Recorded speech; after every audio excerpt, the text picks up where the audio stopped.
हाँ, तो नमस्कार दोस्तों, मेरा नाम है आकाश शर्मा। स्वागत करता हूँ आप सभी का हमारे YouTube channel Sharma ji classes में। दोस्तों, आज के इस वीडियो में हम देखने वाले हैं मैथ्स के कुछ ऐसे महत्वपूर्ण सवाल जो कि आपकी सभी प्रतियोगी परीक्षा के लिए दोस्तों बहुत ही ज़्यादा महत्वपूर्ण सवाल है। अक्सर दोस्तों आपको परीक्षा में इस टाइप के प्रश्न देखने को मिल जाएंगे। तो दोस्तों, आज के इस वीडियो में ऐसे सवालों के बारे में चर्चा करने वाले हैं। तो दोस्तों, वीडियो में आखिर तक बने रहें और वीडियो को बिल्कुल भी स्किप नहीं करें, अन्यथा आपको सवाल समझ में नहीं आएगा। तो वीडियो में आगे बढ़ने से पहले दोस्तों जल्दी से वीडियो को एक लाइक कर दीजिए, और अगर आपने अभी तक हमारे चैनल को सब्सक्राइब नहीं किया है तो जल्दी से चैनल को सब्सक्राइब कर लीजिए और साथ ही बेल आइकन को प्रेस कर दीजिए, जिससे आपको हमारे आने वाले नए वीडियो को नोटिफिकेशन मिलते रहे। क्योंकि दोस्तों हम आपके लिए डेली ऐसे ही महत्वपूर्ण वीडियो लाते रहते हैं। और साथ ही अगर दोस्तों आप हमारे व्हाट्सएप ग्रुप से ऐड होना चाहते हैं तो डिस्प्ले पर नंबर दिया गया है, आप इस नंबर पर ज्वाइन लिखकर मैसेज सेंड कर सकते हैं, आपको हमारे व्हाट्सएप ग्रुप से ऐड कर दिया जाएगा। तो बिना देरी की दोस्तों चलेंगे सीधा वीडियो की तरफ। देखेंगे आज का हमारा पहला महत्वपूर्ण सवाल। तो सवाल है दोस्तों आज का हमारा पहला कि दो संख्याएं 7:11 के अनुपात में हैं, इनमें प्रत्येक में 7 जोड़ने पर इनका अनुपात 2:3 हो जाता है, इनमें से छोटी संख्या क्या है। जी हाँ दोस्तों, क्या बताना है आपको कि इनमें से जो छोटी संख्या है वो क्या है। तो कैसे करेंगे दोस्तों, अनुपात क्या दिया गया है आपको सवाल में देखेंगे, दो संख्याएं 7:11 में दी है। तो हम क्या मान सकते हैं दोस्तों कि माना कि वे संख्याएं क्या है, 7x है और 11x है। ठीक है, हम क्या मान लेंगे इन संख्याओं को कि संख्या क्या है दोस्तों, 7x है और 11x। संख्या को मैं मानूंगा 7x बटे 11x। बटे क्यों लिखा दोस्तों मैंने, क्योंकि अनुपात का मतलब क्या होता है दोस्तों, बटा होता है। ठीक है, अब जो हमसे सवाल में बोला जा रहा है वो हम करेंगे। क्या दिया गया है आगे कि दो संख्याएं जो 7:11 के अनुपात में हैं, इनमें प्रत्येक में 7 जोड़ने पर। ठीक है, क्या बोल रहा है दोस्तों कि इनमें प्रत्येक में 7 जोड़ने पर। तो मैं क्या कर दूंगा, इन दोनों में क्या जोड़ दूंगा दोस्तों, 7 इसमें जोड़ूंगा मैं और 7 क्या करूंगा, इसमें जोड़ दूंगा। ठीक है, वो जितना भी बोले, 7 बोले, 10 बोले, 20 बोले, जो भी बोले कि इतना जोड़ देने पर, तो मैंने क्या कर दिया दोस्तों, उसको जोड़ दिया। आपको भी क्या कर देना है, ऐसे जोड़ देना है। ठीक है, और क्या दिया है दोस्तों आगे कि प्रत्येक में 7 जोड़ देने पर इनका जो अनुपात है वो क्या हो जाता है दोस्तों, 2:3 इनका अनुपात हो जाता है। ठीक है दोस्तों, क्लियर है, यहाँ तक कोई दिक्कत नहीं है। अब क्या करना दोस्तों, आपको इसका क्रॉस मल्टीप्लिकेशन कर लेना है। 3 का गुणा ऊपर कर देना है और 2 का गुणा नीचे कर देना है। ठीक है, पहले मैं 3 का गुणा कर देता हूँ दोस्तों, 7×3 21x हो जाएगा। ठीक है, प्लस लगाएंगे, 7×3 कितना हो जाएगा, 21 हो जाएगा।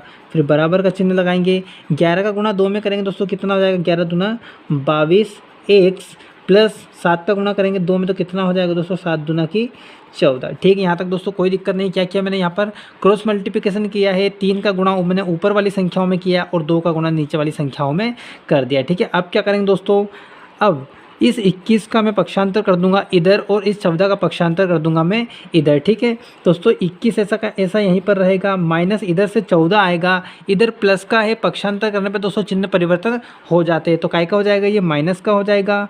बराबर लगाऊंगा, इधर कितना है दोस्तों, 22x।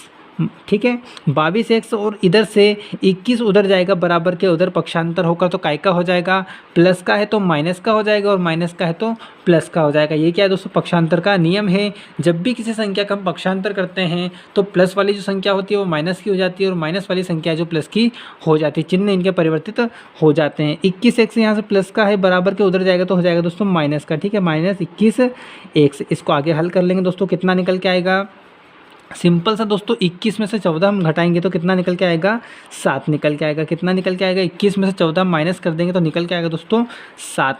और इधर से क्या बचा दोस्तों, इधर से हमारा बचा है 22x में से 21x चला जाएगा तो क्या बचेगा दोस्तों, x बचेगा। यानी कि दोस्तों हमारी x की वैल्यू निकल के आ चुकी है कितनी, 7। x बराबर कितना निकल के आया दोस्तों, 7 निकल के आया है। अब आपसे क्या पूछा है दोस्तों कि सबसे छोटी संख्या क्या है। ठीक है, संख्याएं कौन कौन सी थी, हमारे पास 2 थी जो कि 7:11 के अनुपात में थी। ठीक है, पहली संख्या हमने मानी थी 7x और दूसरी संख्या क्या मानी थी हमने, 11x। तो हमसे दोस्तों पूछी क्या है, छोटी संख्या।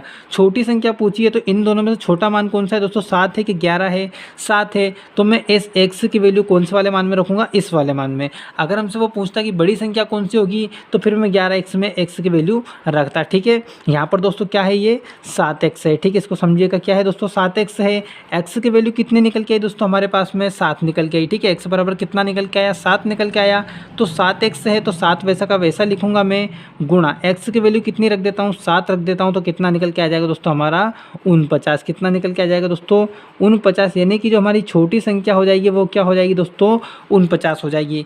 यहाँ पर साइड में मैं आपको बता देता हूँ निकाल के कि अगर वो बड़ी संख्या की बोलता हमसे कि बड़ी संख्या कौन सी है तो क्या करते दोस्तों, यहाँ में लिखता 11x बराबर 11 वैसा का वैसा गुणा x एक्स की वैल्यू कितनी है दोस्तों, हमारे पास 7 है तो 7 रख देता मैं, तो कितना हो जाता है ये 77। ये हो जाती है दोस्तों हमारी बड़ी संख्या। आपसे दोस्तों वो कुछ भी पूछ सकता है कि बड़ी संख्या कौन सी है, छोटी संख्या कौन सी है, या फिर इन दोनों का अंतर पूछ सकता है। अंतर पूछता तो क्या करते दोस्तों, हम 77 में से 49 को माइनस कर देते, या दोस्तों आपसे इसका गुणा भी वो पूछ सकता है। ठीक है, तो हमारा आंसर जो निकल के आया दोस्तों छोटी संख्या, वो क्या निकल के आई है 49, यानी कि हमारा कौन सा वाला ऑप्शन करेक्ट हो जाएगा दोस्तों, ऑप्शन नंबर दूसरा इसका हमारा राइट आंसर हो जाएगा। कौन सा वाला दोस्तों, ऑप्शन नंबर दूसरा 49। ठीक है, आशा करूँगा दोस्तों आपको सवाल अच्छे तरीके से समझ में आ गया होगा। दोस्तों अगर आपको सवाल अच्छे तरीके से समझ में आया तो वीडियो को एक लाइक जरूर करें। ठीक है, बढ़ते हैं दोस्तों अगले सवाल की तरफ। तो ये रहा दोस्तों आपका दूसरा सवाल।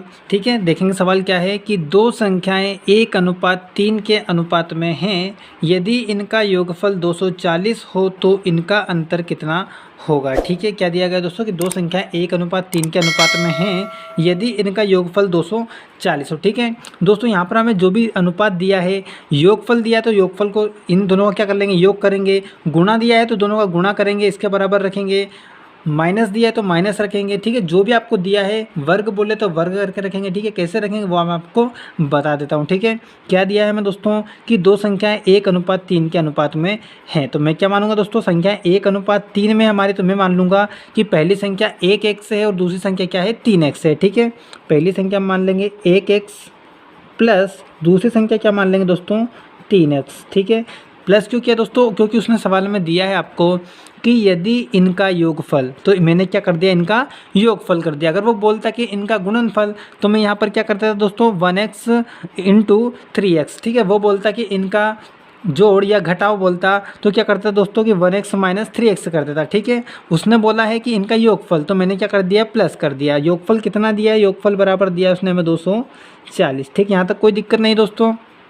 इधर से प्लस करेंगे, क्या निकल के आएगा दोस्तों 4x = 240। ठीक है, x को मैं यही रखूँगा, ये हो जाएगा हमारा 240/4। ठीक है, इसको डिवाइड करेंगे तो कितना निकल के आएगा, 4 × 24 और 0 वैसा का वैसा। जी हाँ दोस्तों, x की जो वैल्यू हमारी निकल के आई है वो कितने निकल के आई है, 60 निकल के आई है।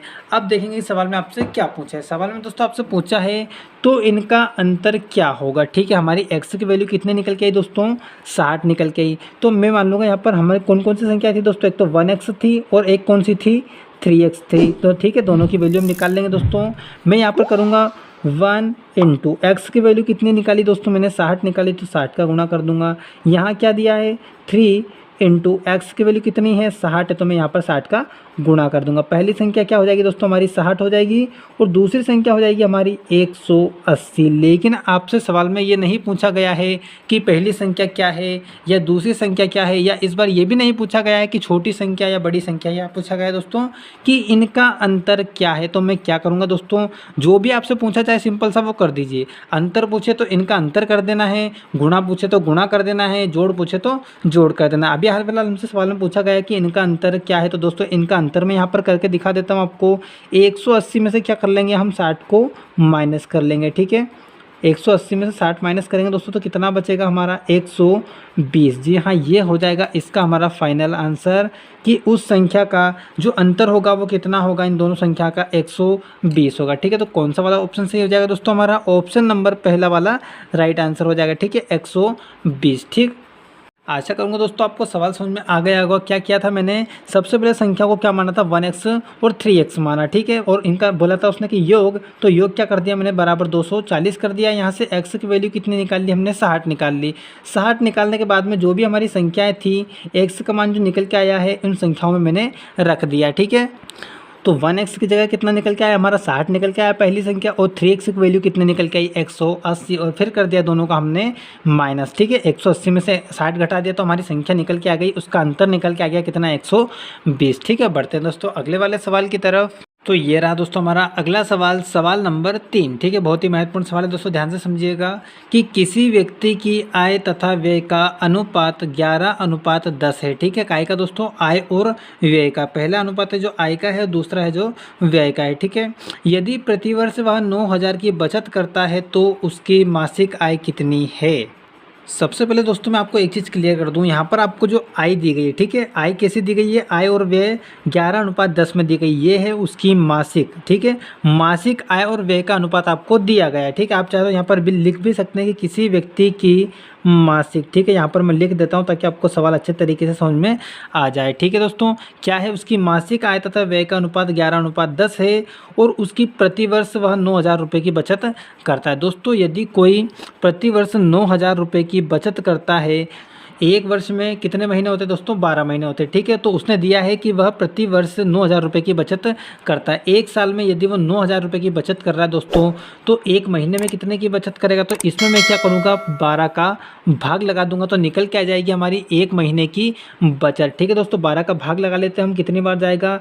ये जाएगा 7 बार। ठीक है, 12 सत्ते की 84, 7 बार जाएगा, कितना बचेगा दोस्तों? यहाँ से 6 बचेगा, ये हो जाएगा 60, ये हो जाएगा 12 पंजे 60 और 0 की 0, यानी कि एक महीने की बचत दोस्तों हमने निकाल ली है। कितने निकल के? ये 750, ये उसकी एक महीने की बचत है। ठीक है, अब दोस्तों यहाँ पर देखेंगे हम, हमें अनुपात में उसकी आय और व्यय कितना दिया है। आय और व्यय का अनुपात कितना है दोस्तों? 11:10 है। ठीक है दोस्तों, आप बता सकते हैं कि आय में से जब मैं व्यय घटा दूंगा, ठीक है, हमारी जो आय है, माना कि 100 रुपये हमारी आय है और व्यय कितना है हमारा? 80 रुपये है। अगर मैं हमारी आय में से व्यय को घटा दूँ तो हमारी बचत निकल जाती है। ठीक है, तो सवाल के अनुसार दोस्तों हमारी ये आय है और ये व्यय है। ठीक है, तो 11 में से यदि मैं 10 घटा दूँ, यानी कि आय में से व्यय घटा दूँ, तो क्या निकलेगा? हमारी बचत निकलेगी। ठीक है, इनका अंतर कितना है दोस्तों? 1 होगा। ठीक है, कितना होगा इनका अंतर? 1 होगा।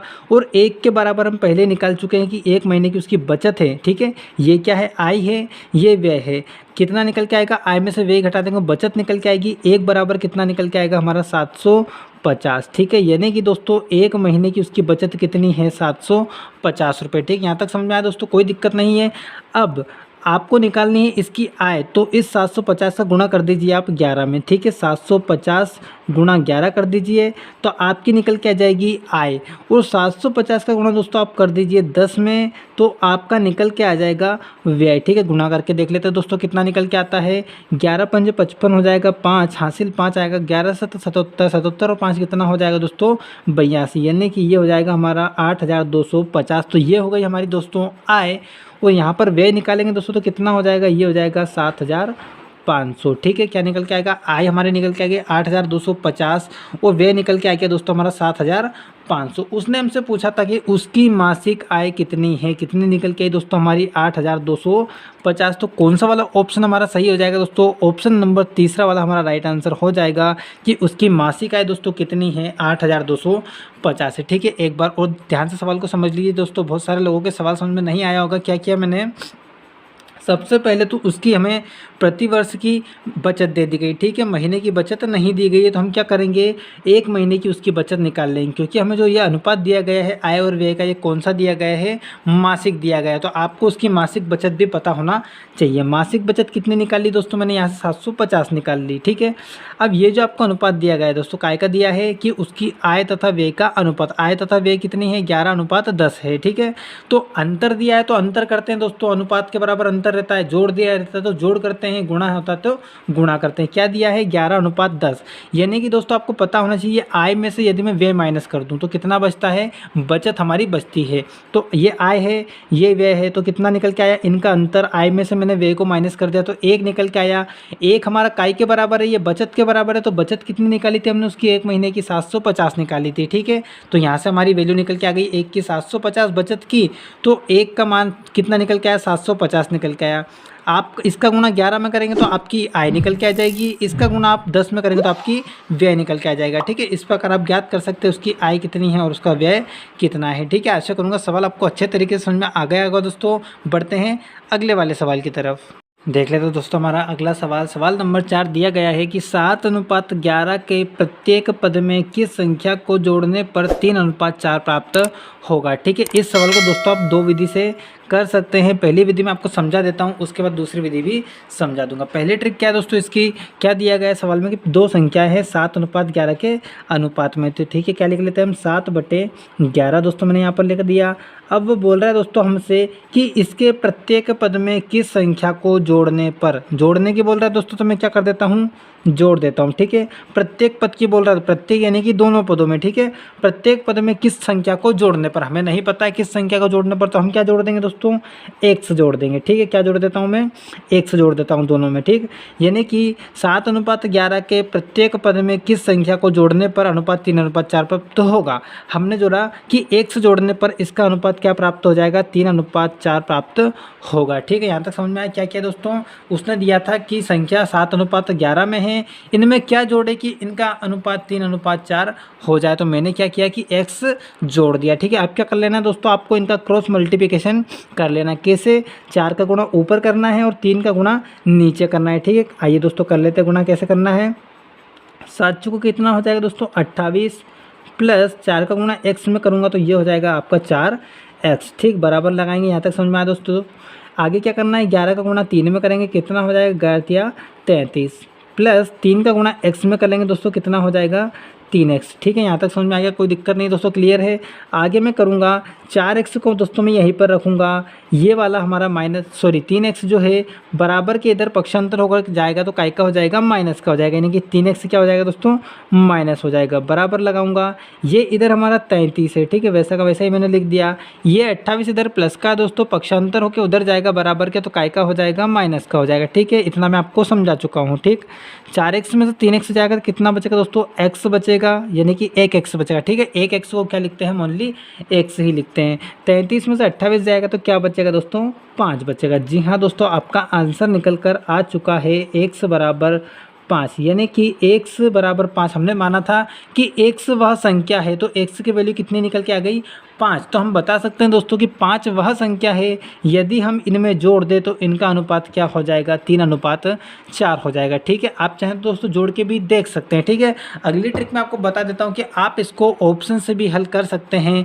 लेकिन हो सकता है उसमें आपको टाइम ज़्यादा लग जाए। ऑप्शन से कैसे हल करेंगे दोस्तों, यहाँ देख लीजिए, मैं आपको समझा देता हूँ। जैसे कि हमें दिया था 7/11। ठीक है, 7/11 दिया था दोस्तों, तो हम पहला ऑप्शन क्या दिया गया है कि किस संख्या को जोड़ने पर, तो ऑप्शन में से ही किसी संख्या को जोड़ेंगे तभी इनका अनुपात क्या होगा, 3:4 होगा। तो हम दोस्तों इनमें जोड़ के देख सकते हैं। ठीक है, हमारा 7:11 है, तो यहाँ पर पहला ऑप्शन चेक करेंगे हम 5। ठीक है, तो हम दोनों में 5 जोड़ के देख लेते हैं दोस्तों। 7 में 5 जोड़ूंगा मैं हो जाएगा 12, 11 में 5 जोड़ूंगा तो कितना हो जाएगा दोस्तों, 16 हो जाएगा। आप इनको काट के देख लीजिए दोस्तों, 4 3 12 और 4 चुक 16। जी हाँ, इनका अनुपात क्या बन गया दोस्तों, 3:4 बन गया। ठीक है, तो ये आपका राइट आंसर हो जाएगा। ऐसे ही अगर दोस्तों पहले ऑप्शन में आपका आंसर नहीं मिलता है तो दूसरा ऑप्शन आप चेक कर सकते हैं। जैसे कि क्या है, 7/11 है और दूसरा ऑप्शन क्या है हमारा 6 है, तो इस 7/11 में हम क्या करेंगे, 6 भी जोड़ेंगे। ठीक है, 7 6 कितना हो जाएगा दोस्तों, 13 हो जाएगा, और 11 में दोस्तों मैं 6 जोड़ूंगा तो कितना हो जाएगा, 17 हो जाएगा। ठीक है, 11 में 6 जोड़ूंगा तो कितना हो जाएगा, 17 हो जाएगा। अब इनको काटने पे दोस्तों अनुपात आपको 3:4 नहीं मिलेगा, क्यों, क्योंकि पहले हमें मिल चुका है पहले ही ऑप्शन में। ठीक है, इस प्रकार आप ऑप्शन के द्वारा भी पता कर सकते हैं कि आपका कौन सा वाला ऑप्शन सही है। ठीक है, मेरे हिसाब से दोस्तों आप इस ट्रिक से करेंगे तो ज़्यादा सूटेबल रहेगा। ठीक है, आशा करूँगा सवाल आपको समझ में आ गया होगा। दोस्तों बढ़ेंगे अगले वाले सवाल की तरफ। तो ये रहा दोस्तों हमारा अगला सवाल, सवाल नंबर 5। ठीक है, ध्यान से पढ़ेंगे सवाल को। क्या दिया है, दो संख्याएं 3:4 के अनुपात में हैं तथा इनका एलसीएम 84 है। ठीक है दोस्तों, इस बार जोड़ घटाव गुणा नहीं देते हुए क्या दे दिया गया है कि इनका एलसीएम क्या है, 84 है। तो इनमें से बड़ी संख्या कौन सी है। ठीक है, ध्यान से समझिएगा दोस्तों, सवाल को कैसे हल करेंगे। सबसे पहले अनुपात लिखेंगे। क्या दिया है दोस्तों, अनुपात दिया है 3:4। ठीक है, अगर वो बोलता कि इनका जोड़ 84 है तो मैं क्या करता दोस्तों, इन दोनों को जोड़ देता। अगर वो बोलता कि इनका अंतर 84 है तो मैं क्या करता, इन दोनों का अंतर कर देता। लेकिन वो बोल रहा है दोस्तों कि इनका एलसीएम 84 है, तो मैं क्या करूँगा दोस्तों, इनका एलसीएम ले लूँगा। ठीक है, जो बोलता है वही तो हम करते हैं। माइनस का बोलता है तो इनका माइनस करते हैं, प्लस का बोलता है तो प्लस करते हैं, गुणा बोलता है गुणा करते हैं। वो बोल रहा है कि एलसीएम 84 तो इनका एलसीएम ले लेंगे। 4 और 3 का दोस्तों अगर आप एलसीएम लेंगे तो कितना निकल के आएगा, 12 निकल के आएगा। ठीक है, एलसीएम क्या निकल के आएगा इनका, 12। ठीक है, एलसीएम कैसे निकाला दोस्तों, इसके ऊपर मैंने एक स्पेशल वीडियो बनाया हुआ है। एलसीएम और एचसीएफ कैसे निकालते हैं और कुछ सवालों के बारे में चर्चा की है, उसका लिंक मैंने वीडियो के डिस्क्रिप्शन में दोस्तों दे दिया है। आप वहाँ जाकर वो वाला वीडियो भी देख सकते हैं। ठीक है। यहाँ से दोस्तों आप एलसीएम और एचसीएफ निकालना सीख जाएंगे। ठीक है, बहुत ही शानदार ट्रिक दोस्तों मैंने उसमें बताई हुई है। ठीक है, अभी सवाल देख लेते हैं दोस्तों। हमारा एलसीएम कितना निकल के आया है? 12 निकल के आया है। ठीक है, अब दोस्तों 12 एलसीएम किसके बराबर है? एलसीएम उसमें हमें इनका एलसीएम कितना निकला है? 12 निकला है। और उसने बराबर में कितना दिया है? हमें एलसीएम के 84 दिया है। तो मैं यहाँ से क्या करूँगा दोस्तों? एक की वैल्यू निकाल लूँगा। एक की वैल्यू कैसे निकालेंगे? 12 एकम 12, और ये हो जाएगा हमारा 12 सत्ते की 84। ठीक है, आप यहाँ पर इसको बटे में ले जाके भी निकाल सकते हैं। ठीक है, एक की वैल्यू कितनी निकल के आ गई दोस्तों? हमारी 7 निकल के आ गई। अब मैं इस 7 की वैल्यू गुणा 3 में कर दूंगा, कितना हो जाएगा? 21 हो जाएगा। और इस 7 का गुणा 4 में कर दूंगा तो हो जाएगा दोस्तों 28। यानी कि हमारी दोनों संख्या में प्राप्त हो चुकी है 21 और 28। वो अब हमसे कुछ भी पूछे हम बता सकते हैं, इनका अंतर बता सकते हैं, इनका जोड़ बता सकते हैं, बड़ी और छोटी संख्या बता सकते हैं, इनका गुणा बता सकते हैं। ठीक है, सवाल में देखेंगे क्या पूछा है हमसे कि इनमें से बड़ी संख्या क्या होगी। ठीक है, तो दोस्तों 21 और 28 में बड़ी संख्या क्या होगी? 28 होगी। ठीक है, इसका जो हमारा राइट आंसर हो जाएगा वो क्या हो जाएगा दोस्तों? ऑप्शन नंबर तीसरा हो जाएगा। ठीक है, क्या हो जाएगा राइट आंसर? ऑप्शन नंबर तीसरा 28। वो अगर बोल देता दोस्तों कि इन संख्याओं का योग क्या है, तो 21 और 28 को मैं जोड़ देता दोस्तों, तो हमारा कितना हो जाता? ये हो जाता 8 और 1 9, ये हो जाता 2 और 2 4, यानी कि 49 हो जाता है इनका योग। ठीक है, अंतर बोलता तो क्या करते दोस्तों? 28 में से हम 21 को माइनस कर देते हैं। ठीक है, आशा करूँगा दोस्तों सवाल आपको समझ में आ गया होगा। बढ़ेंगे दोस्तों अगले वाले सवाल की तरफ। ठीक है, तो ये रहा दोस्तों आपका अगला सवाल, सवाल नंबर 6। ठीक है, ध्यान से पढ़िए।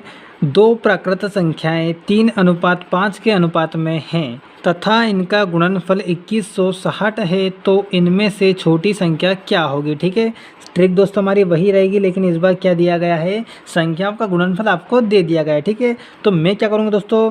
पहली संख्या हमारी 3x मानेंगे हम, और दूसरी संख्या क्या मानेंगे? 5x मानेंगे। ठीक है, तो दोस्तों हमसे जो बोलता है हम वही करते हैं। ठीक है, वो बोलता है कि इनका योग 2160 है, तो मैं क्या कर देता? यहाँ पर इनका योग कर देता। वो बोलता है इनका अंतर 2160 है, तो मैं यहाँ पर इसका अंतर कर देता। लेकिन वो बोल रहा है कि इनका गुणनफल 2160 है, तो मैं क्या करूँगा दोस्तों? इनका गुणनफल कर दूंगा। ठीक है, वो अगर बोलता है कि इनका एलसीएम 2160 है, तो क्या करता दोस्तों? मैं इन दोनों का एलसीएम निकाल लेता। ठीक है, इस प्रकार हम सवालों को हल करते हैं। वो बोल रहा है कि इनका गुणनफल 2160 है। ठीक है, तो हमने पहली संख्या और दूसरी संख्या क्या कर दिया?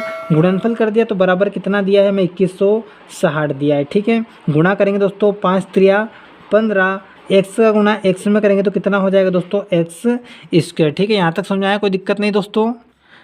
बराबर में कितना दिया है दोस्तों? हमें 2160 दिया, तो 2160 को मैं वैसा का वैसा ही लेके देता हूँ। ठीक है, अब क्या करना है दोस्तों? एक्स स्क्वायर को मैं यहीं पर रखता हूँ। ठीक है, एक्स स्क्वायर मैंने यहीं रखा। 2160 को मैं डिवाइड कर देता हूँ कैसे?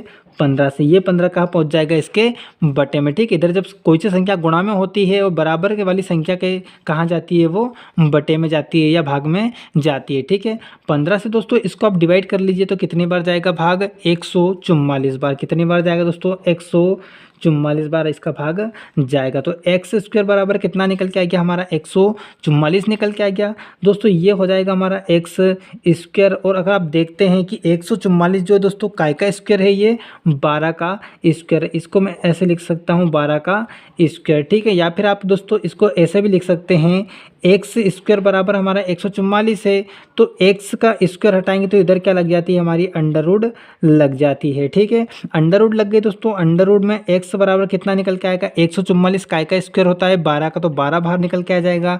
ऐसे भी आप कर सकते हैं और इधर से भी कर सकते हैं। इधर क्या हो जाएगा दोस्तों? स्क्वायर से स्क्वायर कैंसिल हो जाएगा, तो भी आपकी जो वैल्यू निकल के आएगी वो एक्स की वैल्यू कितनी निकल के आएगी? 12 निकल के आएगी। ठीक है, यहाँ से भी कितनी निकल के आई दोस्तों? एक्स की वैल्यू हमारी 12 निकल कर आई है। अब आपसे क्या पूछा गया है कि इसमें से छोटी संख्या क्या होगी? छोटी संख्या पूछिए दोस्तों, तो इस एक्स की वैल्यू हमारी कितनी निकल के आई? 12 निकल के आई। तो इसको मैं कहाँ पर रख दूंगा? 3x में रख देता हूँ। ठीक है, 3x बराबर क्या हो जाएगा हमारा? 3 गुणा 12। कितना नहीं हो जाएगा दोस्तों? 12 3 36। अगर पूछता बड़ी संख्या तो क्या करता दोस्तों? एक्स की वैल्यू को 5x में रख देता। कितना निकल के आता? रख के देख लेते हैं दोस्तों। 5x बराबर क्या हो जाएगा? 5 गुणा 12, ये हो जाएगा आपका 12 5 60। यानी कि दोस्तों हमारी दोनों संख्या निकल कर आ चुकी है। पहली संख्या है जो हमारी 36 है और दूसरी संख्या है जो 60 है। हमसे वो उसने पूछा है कि इसमें छोटी संख्या कौन सी होगी। छोटी संख्या होगी दोस्तों 36, यानी कि हमारा कौन सा वाला ऑप्शन करेक्ट हो जाएगा दोस्तों, ऑप्शन नंबर तीसरा इसका राइट आंसर हो जाएगा। वो पूछता बड़ी संख्या कौन सी हो जाएगी, तो क्या हो जाती है दोस्तों 60 हो जाती। आपसे कुछ भी पूछे आप बता सकते हैं। एक बार संख्याएं आपने ज्ञात कर ली कौन कौन सी हैं, तो फिर आपसे गुणनफल पूछे, अंतर पूछे, जोड़ पूछे, कुछ भी पूछे आप बता सकते हैं। ठीक है, आशा करूंगा दोस्तों आपको सवाल अच्छे तरीके से समझ में आ गया होगा। बढ़ेंगे दोस्तों अगले वाले सवाल की तरफ। ठीक है, तो ये रहा दोस्तों हमारा अगला सवाल, सवाल नंबर 60। ठीक है, सवाल देखेंगे दोस्तों क्या है कि 1000 रुपये को राम तथा श्याम में 3:2 में बांटा जाता है। ठीक है, किस अनुपात में बांटा जाता है, 3:2 में। तब राम को श्याम से कितने अधिक रुपए मिलेंगे, ये आपको बताना है। ठीक है, इस सवाल को कैसे करेंगे दोस्तों, सवाल को हल करने के लिए सबसे पहले ध्यान देंगे टोटल रुपए कितना दिया, हमें 1000 दिया है, और अनुपात अगर हम टोटल करें तो कितना है 5 है। ठीक है, ये क्या होता है दोस्तों, गुणा होता है तो गुणा बराबर होता है, जोड़ होता है तो जोड़ इस संख्या के बराबर होता है, माइनस दिया होता है तो माइनस इस संख्या के बराबर होता है। इस प्रकार ये होता है। ठीक है, तो हमें दोस्तों क्या दिया है, 3:2 दिया है। तो ठीक है, हम क्या मान लेंगे कि इनका अनुपात क्या है, 3x/2x है। ठीक है, सबसे पहले क्या मान लिया दोस्तों, हमने इनका अनुपात 3x/2x मान लिया। उसके बाद हम देखेंगे 1000 रुपये टोटल है, तो टोटल है तो इनका भी टोटल अगर हम करें तो इनका टोटल और इनका टोटल आपस में क्या होता है दोस्तों, बराबर होता है। मैं आपको पहले ही बता चुका हूँ, इनका गुणा और इस संख्या का अगर हम गुणा करें तो आपस में बराबर होगा। इस प्रकार कैसा होता है कि 3x और हम 2x का जोड़ करेंगे तो काय के बराबर होगा, वो 1000 के। तो हम यहाँ पर जोड़ कर लेते हैं, 3x + 2x बराबर कितना हो जाएगा हमारा 1000। ठीक है, कितना हो गया दोस्तों, 1000 हो गया। यहाँ से हो जाएगा ये 5x बराबर कितना हो गया 1000। जब इस 5 से आप 1000 को डिवाइड करेंगे दोस्तों तो x बराबर कितना निकल के आएगा आपका, ये निकल के आएगा 5 दूना 10 और 0 की 0, यानी कि कितना निकल के आएगा, x बराबर 200 निकल कर आएगा। ये दोस्तों ये आ गई हमारी x की वैल्यू। लेकिन आगे क्या करना है दोस्तों, हमें इस x की वैल्यू इसमें पुट करना है और इस x की वैल्यू इसमें पुट करना है। ठीक है, यहाँ पर कर लेते हैं दोस्तों, 3x बराबर कितना हो जाएगा, ये हो जाएगा 3 × 200, कितना हो जाएगा दोस्तों, ये तो आ गया हमारा 600। ठीक है, ये आ गई पहले का पार्ट के पहले को कितना मिलेगा, 600 रुपये मिलेगा। और दूसरा क्या है दोस्तों, हमारा 2x है तो ये हो जाएगा 2 × 200, कितना हो जाएगा दोस्तों 2 × 200, तो ये क्या हो जाएगा 400 हो जाएगा। पहले को 600 रुपये मिले और दूसरे को 400 रुपये मिले, लेकिन उसने हमसे ये नहीं पूछा है। अगर वो पूछता कि राम को कितने मिले तो हम बता देते कि 600 रुपये मिले, या अगर वो हमसे पूछता कि श्याम को कितने मिले तो हम बता देते कि 400 रुपये मिले। लेकिन उसने पूछ लिया है कि राम को श्याम से कितने रुपये अधिक मिले। तो अधिक के लिए क्या करेंगे दोस्तों, हम इस 600 में से इस 400 को क्या कर देंगे, माइनस कर देंगे, तो निकल के आ जाएगा दोस्तों हमारा आंसर 200, यानी कि उसको राम को श्याम से 200 रुपये अधिक मिले। ठीक है, आशा करूँगा दोस्तों आपको सवाल अच्छे तरीके से समझ में आ गया होगा। बढ़ते हैं दोस्तों अगले वाले सवाल की तरफ। दोस्तों अगर आपको सवाल अच्छे तरीके से समझ में आ रहा है तो वीडियो को एक लाइक जरूर करें। ठीक है, तो आइए दोस्तों देख लेते हैं हमारा अगला सवाल। सवाल नंबर 8 दिया है दोस्तों, A, B, C तथा D को 3:4:9:10 के अनुपात में विभक्त किया गया है। यदि C का भाग B से 2500 अधिक हो तो A तथा D की कुल राशि ज्ञात कीजिए। ठीक है, इस सवाल को कैसे करेंगे दोस्तों, सबसे पहले देख लीजिए कि क्या दिया आपको, A:B:C:D बराबर कितना दिया है दोस्तों, आपको दिया है 3, 4, 9 और 10। ठीक है, इसको मैं यहाँ पर लिख लेता हूँ, 3:9 सॉरी यहाँ पर 9 नहीं है, कितना है दोस्तों 4 है। क्या कर लीजिए, इसको 4 कर लीजिए। ठीक है, इसको यहाँ लिख देता हूँ मैं 3:4:9:10। ठीक है, ये काय का अनुपात दिया है दोस्तों आपको, A, B, C और D का अनुपात दिया गया है। अब दोस्तों क्या बोला गया है, यदि C का भाग B से 2500 अधिक हो, यानी कि C का भाग B से, ये C की वैल्यू है, ये B की वैल्यू, C का भाग B से 2500 अधिक हो, यानी कि क्या दे दिया गया दोस्तों, ध्यान से अगर आप पढ़ेंगे तो आपको पता लगेगा कि इनका अंतर आपको दे दिया है। तो अंतर क्या करते हैं दोस्तों, इनका अंतर काय के बराबर होगा, इस अंतर के बराबर होगा। ये आपको मैं शुरू से आखिर तक समझाता आ रहा हूँ। ठीक है, योग अगर देता तो इनका योग इसके बराबर होता। क्या दिया अभी कि C का भाग B से 2500 अधिक है। ठीक है, यहाँ से अंतर कितना होगा दोस्तों, C और B का यहाँ से अंतर हो जाएगा 5, और हमें राशि में अंतर कितना दिया है 2500, तो ये इसके बराबर हो जाएगा। ठीक है, यहाँ से हम 1 की वैल्यू निकाल लेंगे दोस्तों, 5 एकम 5। ठीक है, इस 5 को कहाँ पहुँचा दूंगा मैं, इस बटे में पहुँचा दूंगा और इससे डिवाइड करूंगा 2500 को, तो कितना निकल के आएगा दोस्तों 500। ठीक है, आप यहाँ से भी सिंपल सा काट सकते हो, 5 एकम 5 पचाम 25, यानी कि हमारी एक की वैल्यू कितनी निकल के आ गई है दोस्तों, 500 निकल कर आ गई है। अब आपसे क्या पूछा गया सवाल में कि ए तथा डी की कुल राशि ज्ञात कीजिए। ठीक है,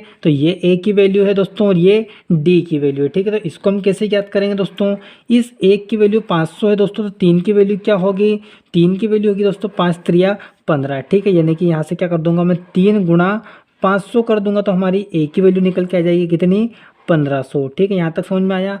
डी की वैल्यू निकालूंगा दोस्तों मैं 10 में का गुणा कर दूंगा, इसी प्रकार 10 में गुणा में कर दूंगा 500 का, तो ये निकल के आ जाएगा आपका 5000। ठीक है, यहाँ तक समझ में आया दोस्तों। मैंने क्या किया, ए बी सी डी का अनुपात आपको दिया था 3 4 9/10। ठीक है, उसके बाद उसने दिया है कि सी का भाग बी से 2500 अधिक हो, तो ये बी की वैल्यू है, ये सी की वैल्यू, इनका अंतर कितना है, 5 है, और सवाल में इनका अंतर कितना दिया है, 2500 दिया, तो मैंने इसका अंतर इसके बराबर रख लिया और एक की वैल्यू कितनी निकाल ली, 500 निकाल ली। अब आपके पास दोस्तों एक की वैल्यू अगर निकल कर आ गई है तो आप ए की भी बता सकते हैं, बी की बता सकते हैं, सी की बता सकते हैं और डी की भी बता सकते हैं। किस प्रकार बता सकते हैं, ए की पूछे तो इसका गुणा 3 में कर दो, बी की पूछे तो इसका गुणा इसमें कर दो, सी की पूछे तो 500 गुणा 9 में कर दो, डी की पूछे तो 500 गुणा आप 10 में कर दीजिए। इस प्रकार आप सबकी अलग अलग वैल्यू निकाल सकते हैं। लेकिन उसने क्या पूछ लिया दोस्तों, सवाल घुमा दिया कि ए तथा डी की कुल राशि बताइए, तो दोस्तों हम ए की निकाल लेंगे और डी की निकाल लेंगे और इन दोनों को ऐड कर देंगे। कितना निकल के आएगा दोस्तों, ये हो जाएगा आपका 1500 और 5000 कितना हो जाएगा, 6500। क्या हो जाएगा दोस्तों आपका राइट आंसर 6500, इसका हमारा राइट आंसर